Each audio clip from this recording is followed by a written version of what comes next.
Welcome to Breaking Banks Africa. I'm Matteo Rizzi, and together with my co-host Nadine Doro, let us take you on a journey of entrepreneurship, innovation, and vibrant ecosystems Africa has to showcase.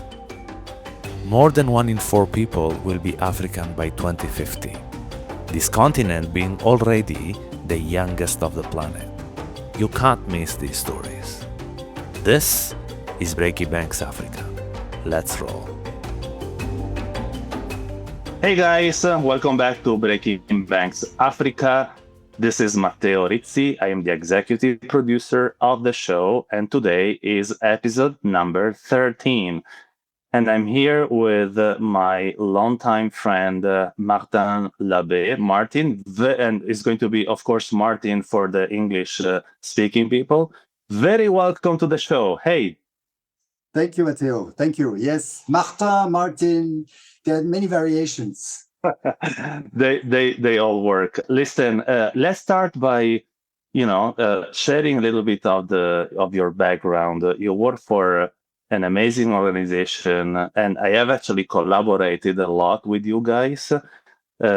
Some memorable mission in helping entrepreneurs across the continent to understand better what entrepreneurship means, but also raising funds, a lot of workshops, but you're going to explain it much better than myself. Please. Now, I'm not sure I will do it better than you, but clearly we had a few opportunities, and I'm not sure we've ever been together at the same time in the same place, right? That's incredible. I think I know every one of your team or your previous team, yes, but never with you in person. Exactly.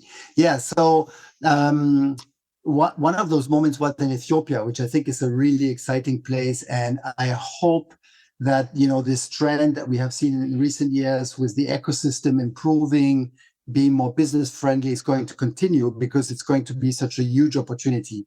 The same for DRC. I was just in Kinshasa last week, and it's one of those ecosystems, 100 million people, big internal market, where you think it just needs so little to really start booming.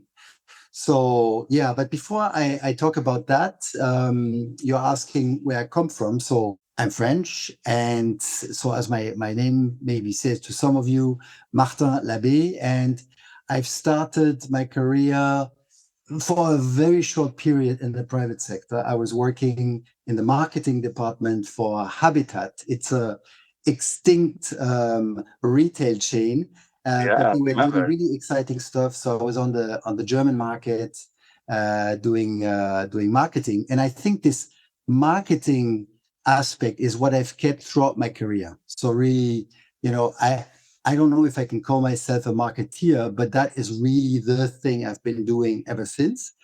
And so after Düsseldorf, I went to Kazakhstan, and I've worked there for the French Trade Promotion Organization, helping French companies get business in the country, basically. So Central Asia, frontier market, very exciting times in the late 90s.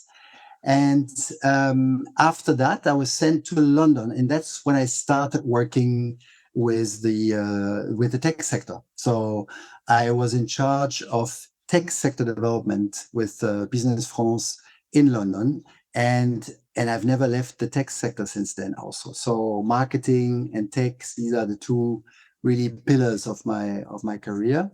And so back in 2005, is already a long time ago, I came to Geneva for personal reasons. My wife moved here, and I fell into ITC, and it was really, I was looking around for a job, and I had a first contract, and then one after the other, and here I am. And I would say this work I've been doing was very similar to the one I did previously, working with IT and BPO companies from Bangladesh, Kenya, Uganda, and so on, to the one I've been doing in London. So helping companies go to market, really.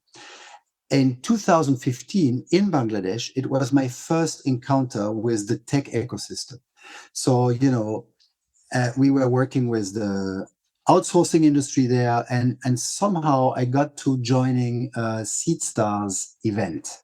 Yeah, SeedStars was doing their big mapping exercise. My analyser de Tonac back then in time, right? Yeah, so it was amazing. They had all these country competitions, and we were a sponsor for one of their competitions in Dakar, and it was the Woman Award, basically Woman in Tech Award. So I really didn't know so much what was going on in that space, and that's when I started discovering it. And we were partnering with SeedStars on their country events until COVID. That's when they stopped. So for 4 years, we had really a lot of great events together, and it helped us also understand better that ecosystem and people like you, on the investor side, how you look at the world, how you look at the companies, and so on.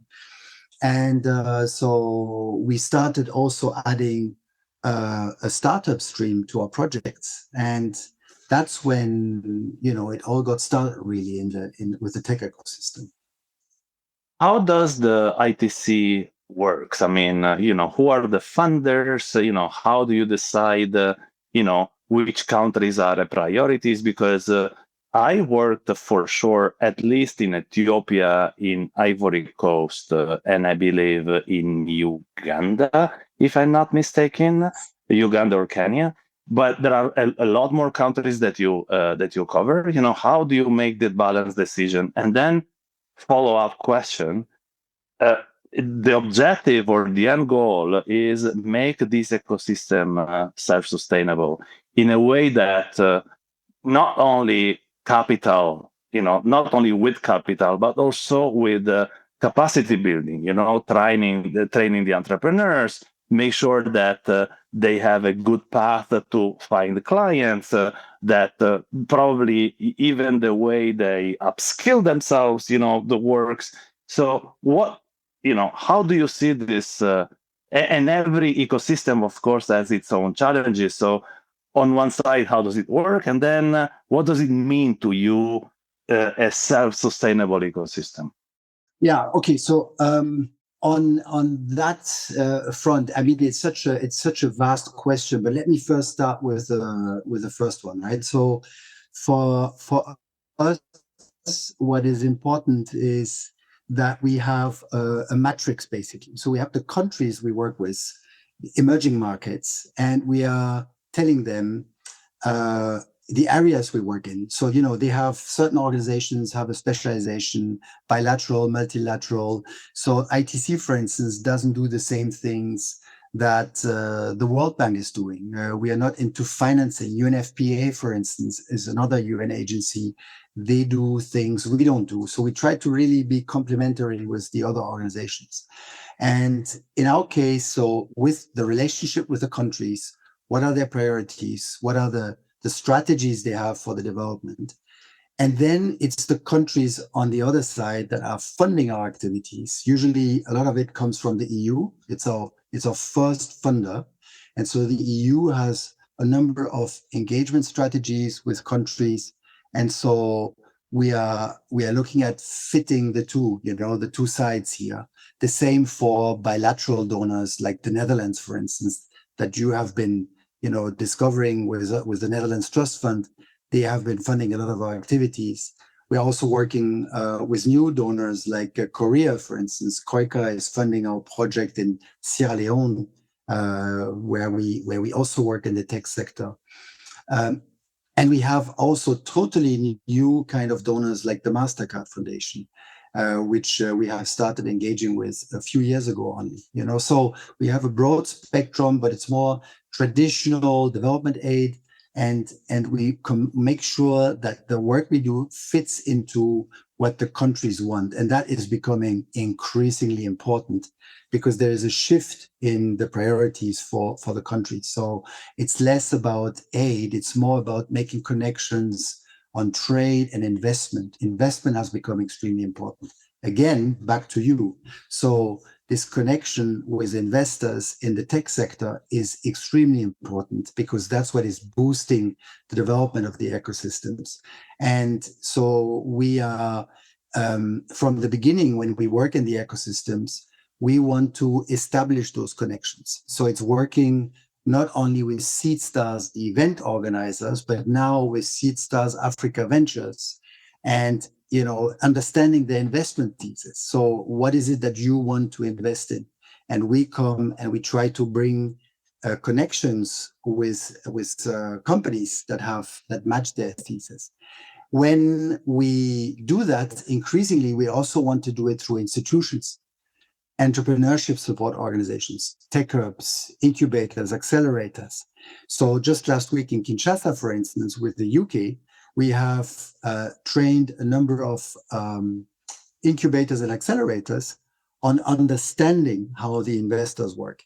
Actually, AfriLabs released a study recently. They said only 20% of tech hubs understand what an investment thesis is and have connections to investors. Although they're extremely important to go through and access the ecosystems. So we want to fill that gap and make sure that it's reverse. It's 80% of them having their own their own networks of investors and understanding how investors work. So this is why we also are partnering on events like Africa Arena or Africa Tech Summit, so that everyone gets together, So sustainable ecosystems is when we are no longer needed, of course, and when we move from less than 1% of global venture capital going to Africa to a lot more than that. So there's a lot of room for growth.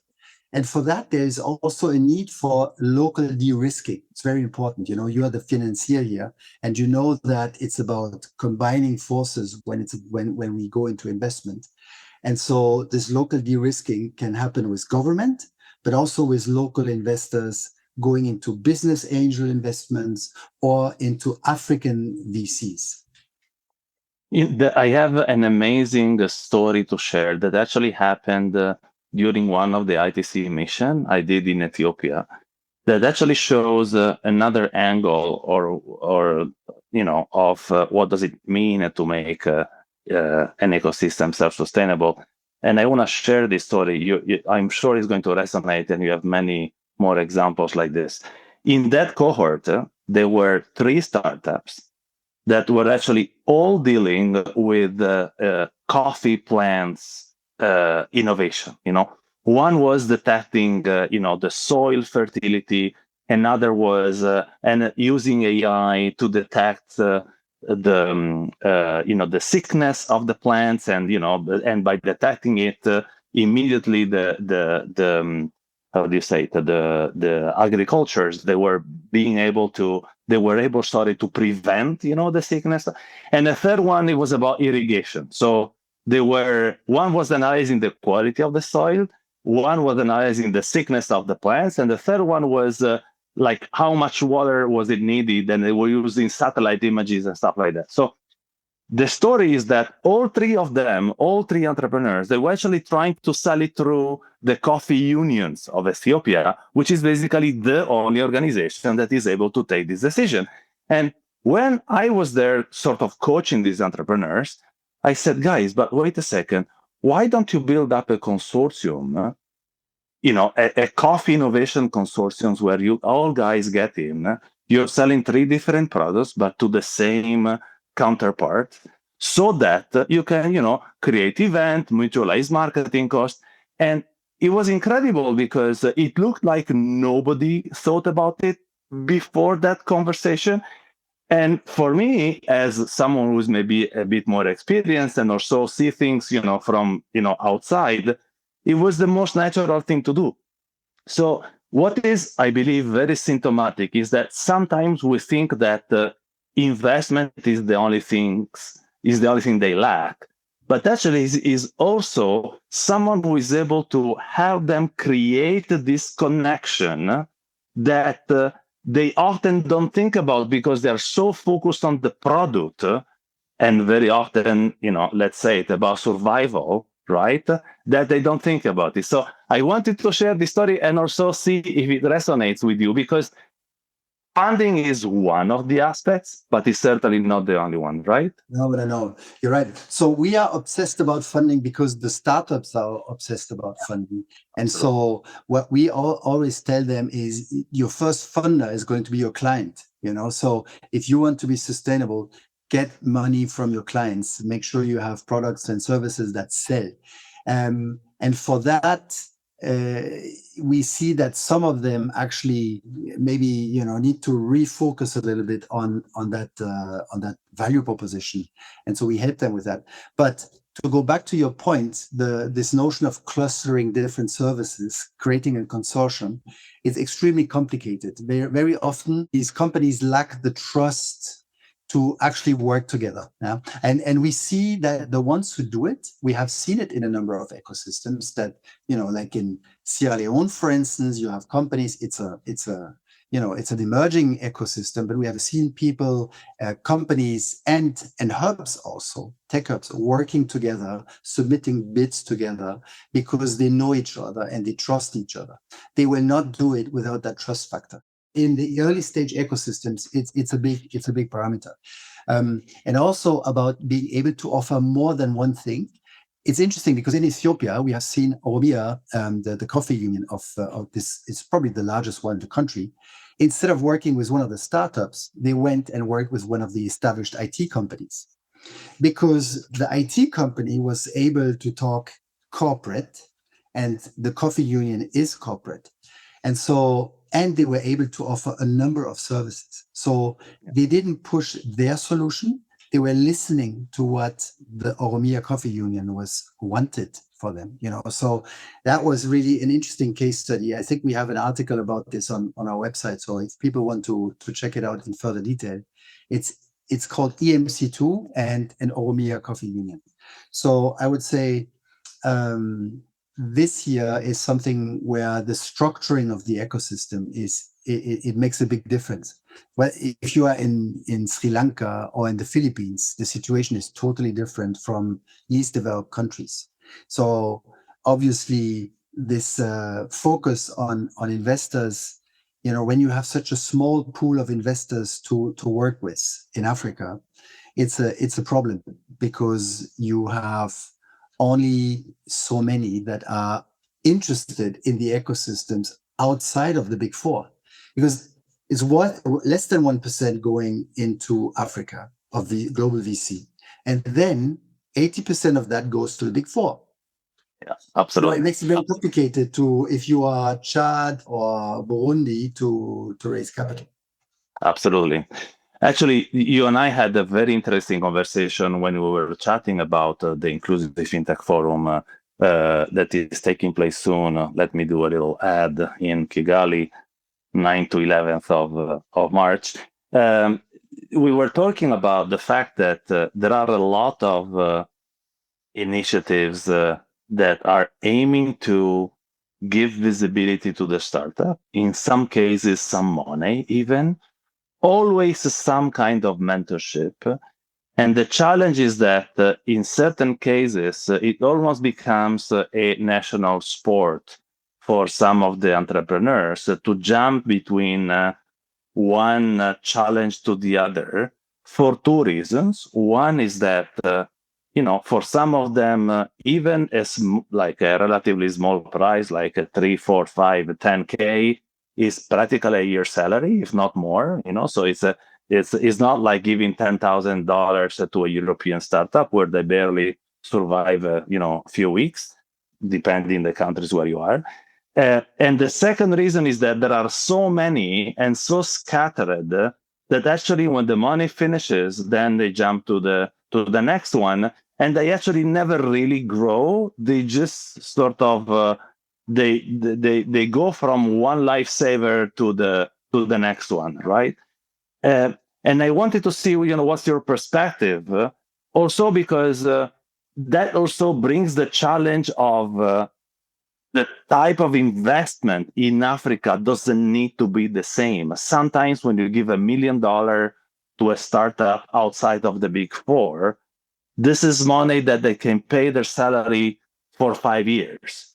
So if you're not educated on how to spend it, then it becomes also a problem. So, and I know that you led an initiative within ITC that actually has, at its heart is a very, as at the core is really this intention of educating entrepreneurs, right, on this field. Let's develop a little bit more. Yeah. So when we developed Fast Track Tech as a methodology back in 2019, it was exactly to address that gap that we saw on in most of the ecosystems where we were operating, that you had this missing internationalization aspect. So, there's a lot of incubation, a lot of local acceleration. In certain ecosystems like Ghana, you had 70 programs at the same time doing entrepreneurship support, So Andy came up with a report about this, and we thought, oh, wow, this is really a competitive space for a program to come into. And so where do we add value? So for us, it was going for this international expansion support, helping the startups go international. That's where we were adding value. And so the Fast Track Tech methodology is built around that. It's about helping entrepreneurs go international. And whether it's meeting with international investors, international partners, international events, international markets, it's all about that. And so for us, it has been a really successful approach. And it's also where we want. What is it, Martin? Is it a program? Is it a playbook? Is that like a net access? So what is it? It's a methodology. So it's a toolkit that we can apply. We have, for instance, it starts with a diagnostic. We have a 360 diagnostic that we can apply to startups. And it helps us understand where their strengths are, but also their weaknesses. What is it that we need to work on? Then we can have a look at a cohort. So you have a diagnostic of an individual startup, but you can also aggregate the results across the cohort. Let's say the cohort of startups in Senegal, we see that there are certain problems, for instance, when it comes to structuring their accounting. How do they do big bookkeeping? It was a recurring challenge for most of the startups. So we focused our efforts there. Getting ready for investor meetings and things like this. So that was very important.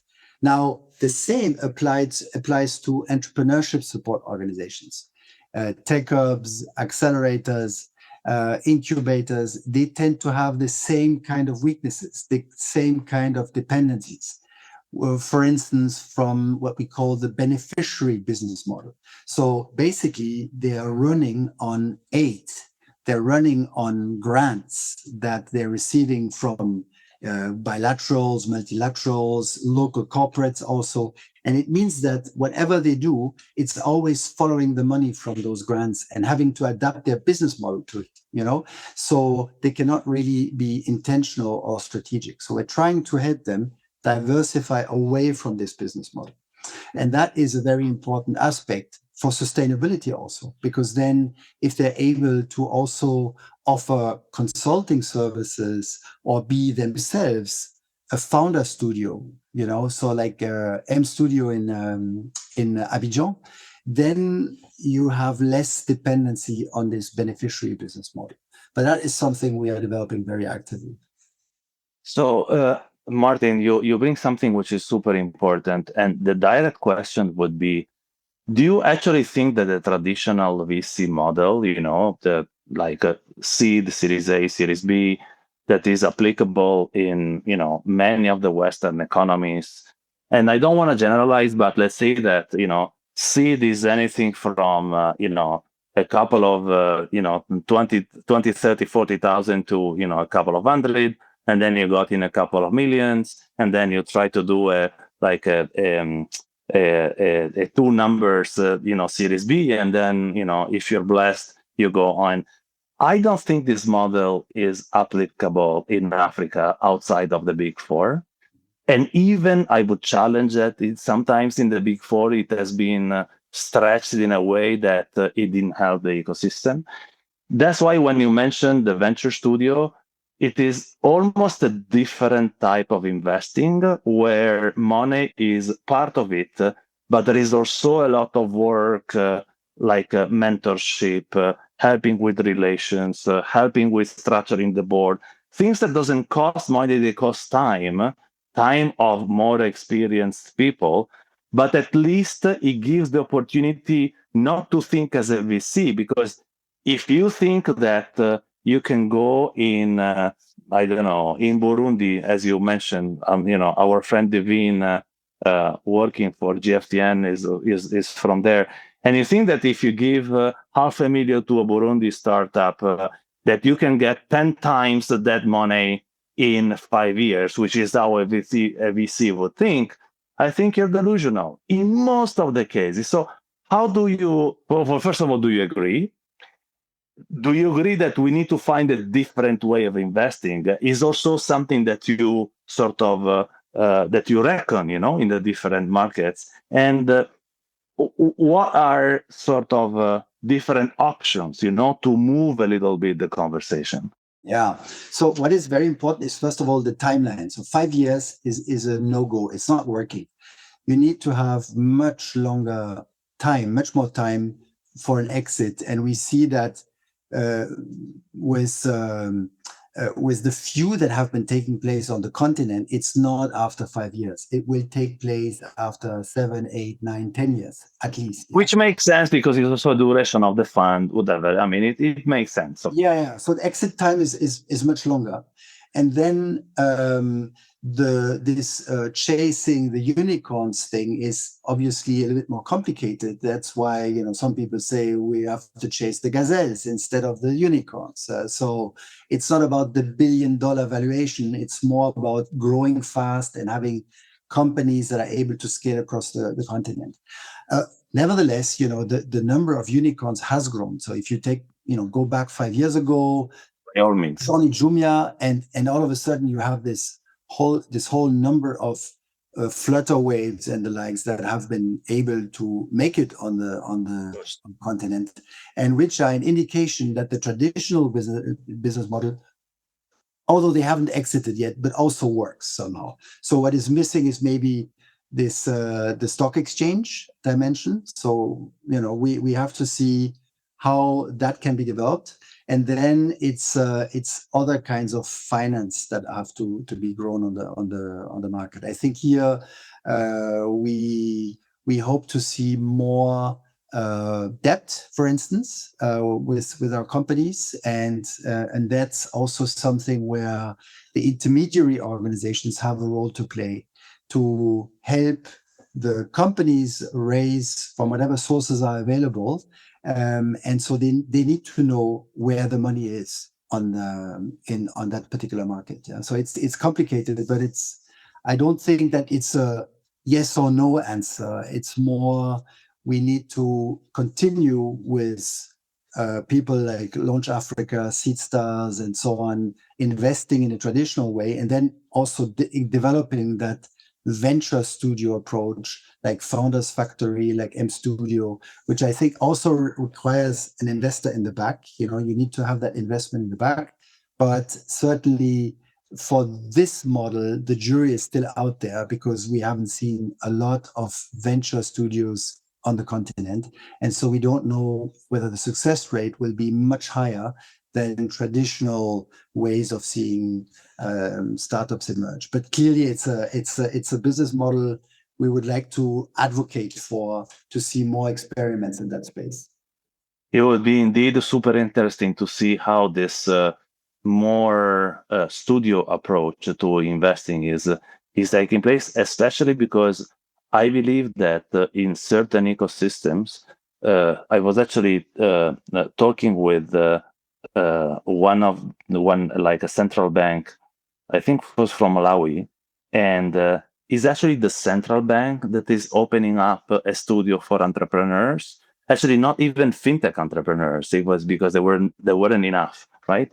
And it is actually interesting how the urgency of taking care of local entrepreneurs in some cases is even carried by the central bank, because of course there is a financial inclusion component. I believe actually that the venture studio approach is, if not the only one, but certainly the place I would start from if I had to advise a frontiers market in Africa. But you're right, we don't have enough data, and lucky as there are organizations and people like you who care about sharing the data with the community. We're trying, yes, but we're not the only ones. You have people like Brighter, for instance. They are great at aggregating the data. There is a number of initiatives aggregating deal flows and so on, and they are really useful. So I look forward to the next Partech report, and because they are putting data on the map, which is required to bring more people and invest into it. Yeah. Martin, our time is up. Thank you so much for sharing your wisdom, and I look forward actually to have more of this conversation, and certainly to work more together. All right, so do I. Thanks a lot for having me. Guys, that was Breaking Banks Africa, episode number 13, and this is a wrap.